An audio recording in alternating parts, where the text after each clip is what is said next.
All right, we're headed in here. Listening to a little bit of Born and Raised going in. Gonna set up a new camera. So it's one of those new Moultrie cellular cameras. So we're gonna see if we can get it set up here. So follow along. We're gonna show you a little bit of how we find the bulls up in this place, the Cascades.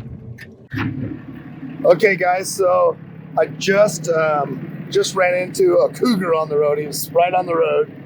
I have my cougar tag, but I can't hunt him right now because I got the dogs in the back. I'd hate to go out and shoot a cougar, have it in the back, and then have my dogs back there too. But he was just down the road, probably 100 yards. And then I come up and I drive up and look at this.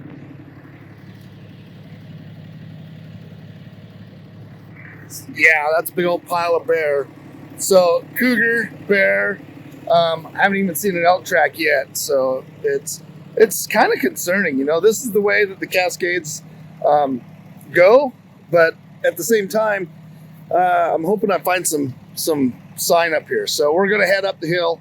I don't know how far I could drive up this road. I got the Dodge today, so I may have to hike from a lot farther out.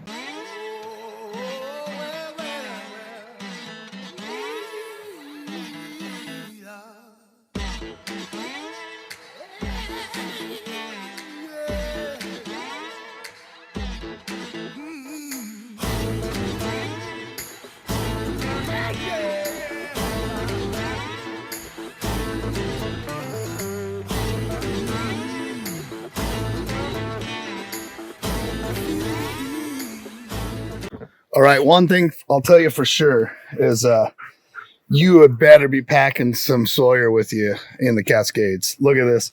So I don't know if you guys can see them, but there are mosquitoes everywhere. So the big thing is here, one thing I want to show you is make sure, one thing that I really have really started taking in is the Picardian and the Sawyer Picardian lotion. And I like it. I like the lotion. I like the Picardian. It doesn't have that chemical kind of feel to it like the DEET. But if you're gonna hunt in anywhere in the Cascades, you got to have the Picardian. And I like the lotion myself. They have some spray, but I like the lotion. I think the lotion lasts longer, especially in the Cascades, especially around those guys. Yeah, I don't know if you could see him or not, but and that guy there. Yeah, mosquitoes everywhere.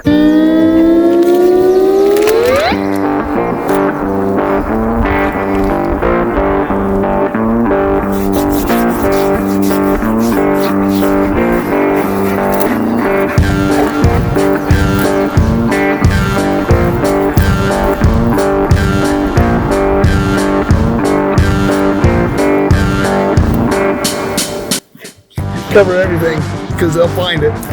These aren't even bad yet. We get up in the canyon up here around that water. I bet you those guys just go crazy. Especially the ones coming right off the snow melt. Those are the guys that really, for some reason, they're hungry. So yeah, this stuff, you guys, and this won't melt.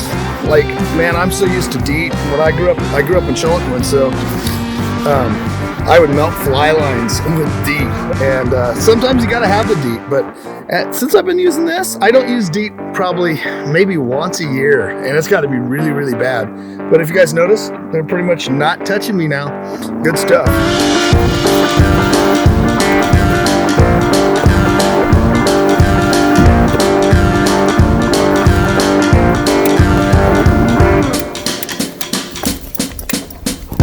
So yeah, this might be a good place to come up and bear hunt. Yeah, so there's always been a lot of bears in here, but for some reason, this bear's been using this road pretty good. So that's kind of a good sign. Normally I run into the bears up above this, but that's pretty cool. We'll come up here August and see if we could get Gage to shoot one. Love being back up here. Yeah, that's good. Okay, guys, this is a pretty special place right here because the last bull I shot, we hung the quarters in that tree down there. So, and the last bull that I actually was around somebody shooting, that I called in, I should say. was just up here. So pretty special place to me. It's going to be kind of cool to go up here and see what's shaking.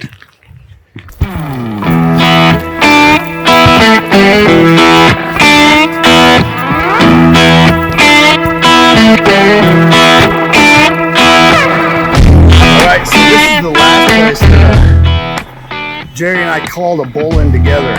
Check this out, you guys. Probably not the last place we called in together. Last place in the Cascades that we called in a bull together. That creek, right now it's June. That creek is running really good for June, really. There's a wallow up there that a lot of times the bulls will use, and the last bull I killed, he was rubbing on a tree up there, so this is where we're at. So this ridge line right there, going all the way up, it goes up to about 6,000 feet up there, is where we're going to put that camera.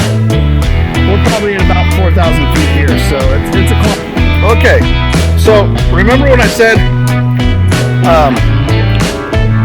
that the Cascades are full of mosquitoes? This is what I meant. Yeah, they're full of mosquitoes, so make sure you get your Sawyer up here. Like I said, a lot of mosquitoes. Yeah, look at poor old Cole. He's got mosquitoes all over. Alright, so before we head down the hill, or up the hill I should say, we're going to go get some water out of the creek.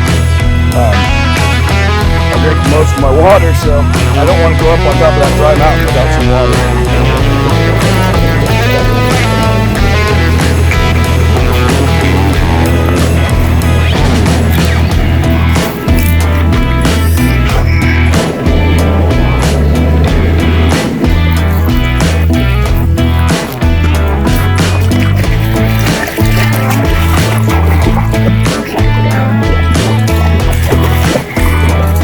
Okay guys, so when you're out here in the summer scouting, this is exactly what you're looking for.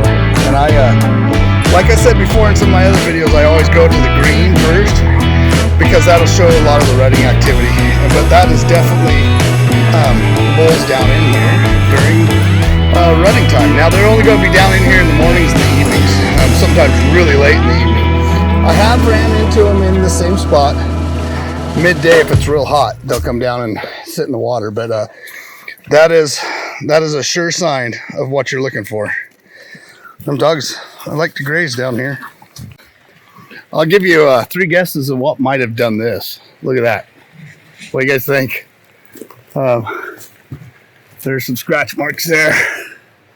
What do you think has done that? Look how tall it is. I'm 5'8"ish. Of course he's right here. There's water everywhere, and look at all that food. So those old logs. For those of you who don't know, that's a bear. Bear does that. But pretty fresh too. I'm coming up here bear hunting this year. Here's one of the wallows that they used to use a lot. This wallow kind of dried up because of how hard the bottom got. It rained through there, and they like the mud, but it rained and blew that out, and all the mud blew out of there. So that wallow's not quite what it used to be, but there's another one down here. I'll show it to you. The dogs like it. Another that used to get a lot of use, but they probably sit in it to cool off, but they don't rut too hard in it anymore. And it's because of that bottom right there, all the rock in it. But the one coming up here, just right up here, they use that one. All right, when the rut starts happening, they will rut here hard. Matter of fact, it looks like they've been sitting over there anyhow, and kind of tearing the banks up, and they do the same thing the dogs do. It's funny, but if you look, somebody thought this spot was a good spot too. Yeah, it's quite a ways up there. He must have been a rifle hunter because that's a steep angle for a bow. But yeah, getting to be a lot more down trees in here. So once we let the dogs rest a little bit, we gotta go straight up that sucker. And we're heading up that, and that's where we're gonna set the cameras, on the south end of that. And it's a ways up there. This is what it looks like. And we're headed up. That's a pretty good climb. I think it's 2,000 feet or so. It's pretty gentle to some by some of you guys' standards, but not by this old fat man who changed his diet. And I'm kind of feeling the lack of carbs. When I used to race, we would call this bonking. So I sat and ate some nuts, but it's not the same as straight carbs. I used to throw goo down and I'd be like gone again. But so I'm just making my way. It's probably good because that old guy right there is 13, so it's probably good. This is why this knob holds so many elk. Look at all this grass that these guys, it looks like Gunner found him something. Look at all this grass that these guys could eat. Now if you look right there, there's a rub right there, just past Gunner. There's a older rub right down there. So that's what you're looking for, is a place that has a history of elk. You know, I've said that before in other videos, but if you can find a place, so here's a tip for you. If you find a place where there's rubs and multiple years in that same spot, you better be bugling that come elk season. I know it sounds like everybody should know that, just common sense, but you'd be surprised at how many people just walk by this stuff. And when I hunt this, I spend most of my day right in here, and it pays off most of the time. This is what you're looking for in the Cascades right here. Now that's facing directly west, and that's facing north. So most of the time when they start bedding down during the heat of the day, it's up on the other northern end of this. Like I said, it's a knob. So we're gonna go up to the top and see if we can get, there's a cell service up there. So I'm gonna see if I can get the cell camera to work up there. We still got a ways to go. Hope your scouting's going well. Mine's picking up. And why not? Look at this. You know, this would be a place you want to live. I think this is what you want to find.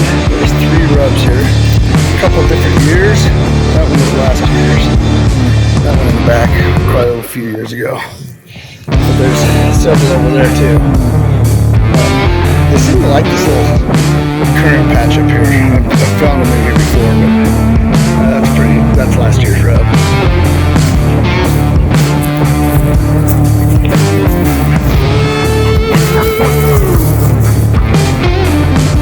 So I got a feeling this might be a good spot. There's some elk turds right there.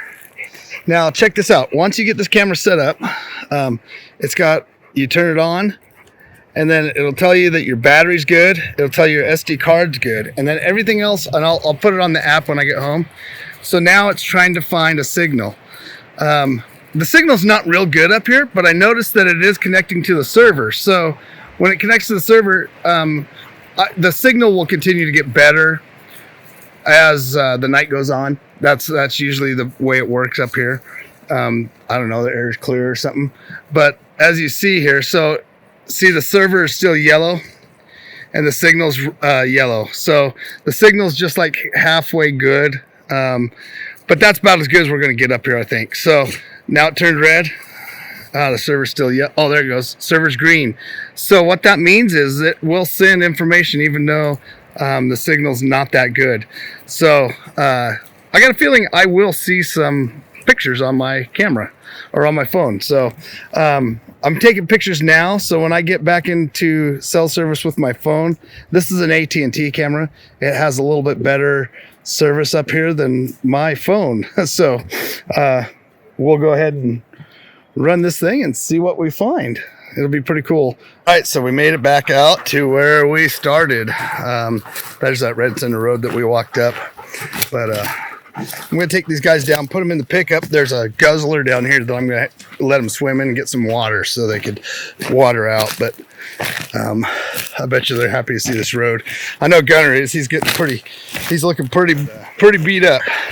Let me talk to you a little bit about what Misty and I are doing. So I was quite a bit overweight, probably 25 pounds, and I was just not feeling good. Even last elk season, thank goodness I was where I was, or else I would have been dead. But this year, I vowed to.